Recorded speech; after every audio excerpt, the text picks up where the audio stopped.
May adlaw man ni ang Cebuano unboxing. Ang karon atong i-unbox ang Razer Gorgatos gaming mouse mat. So mao ni ang features: cloth weave, anti-fraying stitch frame, pixel precise targeting and tracking. So kani mo siyang speed edition.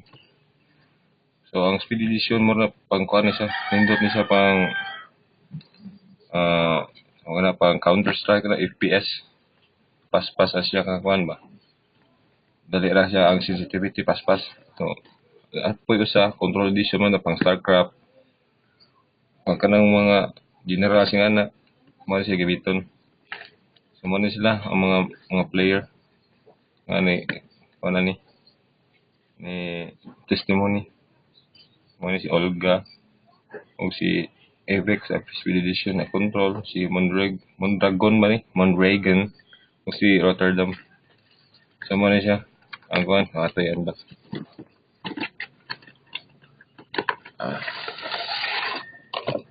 So mo ni siya. Kita ka. Na siya. Mo ni siya ang kuan mat.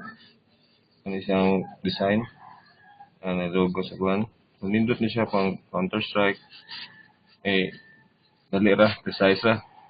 Para na mga generic nga mousepad nga bati kayo. Kani dako kani siya kuan.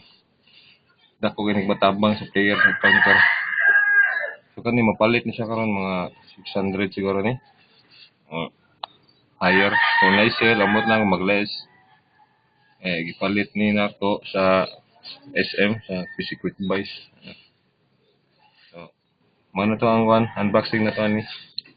Salamat.